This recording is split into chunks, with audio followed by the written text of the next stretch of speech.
Project ఒక ప్రతిష్టాత్మకంగా చేపట్టిన ఈ యొక్క నేపథ్యంలో ఈ యొక్క కాళేశ్వరం ప్రాజెక్టు మేడిగడ్డ మాత్రం ఆ యొక్క వర్షాలకు భారీ మొత్తంలో దానికి కుంగిపోయింది. ఆ యొక్క దీని సందర్శన నిమిత్తం ఇది నేషనల్ సేఫ్టీ కంట్రోల్ కానీ లేకుంటే కేంద్ర ప్రభుత్వం కానీ రాష్ట్ర ప్రభుత్వం ఆ యొక్క గతంలో చూసినట్లయితే మనం ఈ యొక్క ప్రాజెక్టును ఒక ప్రతిష్టాత్మకంగా నిర్మించారు. ఈ యొక్క ప్రతిష్టాత్మకంగా నిర్మించడంతో పాటు మాత్రం ఖచ్చితంగా ఈ యొక్క బ్యారేజ్ మొత్తం కుంగిపోవడంతో ప్రజలకు వివరించేందుకు మాత్రం సీఎం రేవంత్ రెడ్డి ఖచ్చితంగా ఇక్కడికి ఇది ప్రతిపక్ష వారిని ఆహ్వానించారు. ఆ యొక్క ఆహ్వానం మేరకు ఈరోజు ఆ యొక్క సందర్శన నిమిత్తం రేవంత్ రెడ్డి ఆధ్వర్యంలో వచ్చినారు. మనం చూసినట్లయితే ఈ యొక్క ప్రాజెక్టు మొత్తం ఇది 20 నెంబర్ గేట్ వద్ద ఉంది.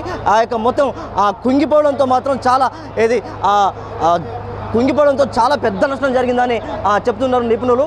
ఈ ఖచ్చితంగా ఇది కట్టడమే కాదు, ఇప్పుడు దీన్ని కూల్చివేయడానికి మాత్రం చాలా అతి కష్టంగా ఎంత కష్టంగా నిర్మించారో ఖచ్చితంగా ఇది కూలగొట్టడం కూడా అంతకంటే పెద్ద టాస్క్గా చెప్తున్నారు. ఇది ముంబై నుండి దీనికి రావాల్సిన ఇది ఏ విధంగా కూలగొట్టాలి, ఏ విధంగా అయితే ఇది కూలగొడితే ఏ విధంగా ఇతర ఇది డ్యామేజ్ కాకుండా ఉంటుందని చూసుకున్నట్లయితే చెప్పవచ్చు.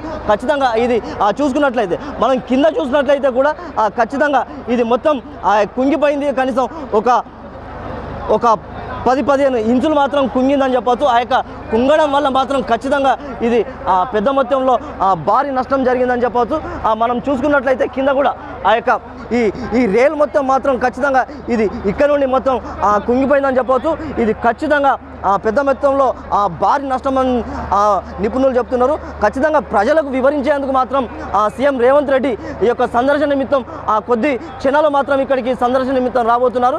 ఖచ్చితంగా ఇది ప్రజలకు వివరించాలి ఎంత నష్టం జరిగింది, ఆ యొక్క ప్రజలకు మాత్రం ఖచ్చితంగా వివరించే ప్రయత్నం మాత్రం వీళ్ళు చేస్తున్నారు. ఖచ్చితంగా దీంట్లో అవినీతి పెద్ద మొత్తంలో అవినీతి కూరుకుపోయిందని చెప్తున్నారు. ఆ యొక్క అవినీతి ఆరోపణలు మాత్రం గత ప్రభుత్వం ఎదుర్కొంటుంది. ఖచ్చితంగా దీంట్లో ఎంతమంది అవినీతి పరులు ఉన్నా ఖచ్చితంగా దీన్ని ప్రజలకు ఖచ్చితంగా వివరించాలి. ఆ యొక్క అవినీతి పరులను మాత్రం ఖచ్చితంగా వారికి కఠినంగా శిక్ష పడే విధంగా మాత్రం ఈ యొక్క కాంగ్రెస్ ప్రభుత్వం కృషి చేస్తుంది. ఖచ్చితంగా ఈ మేడిగడ్డతోటి రైతులకు ప్రజలకు మేలు కలిగే విధంగా ఉండాలి, కానీ ఇలాంటి నష్టం కలిగే విధంగా ఉండద్దు. ఖచ్చితంగా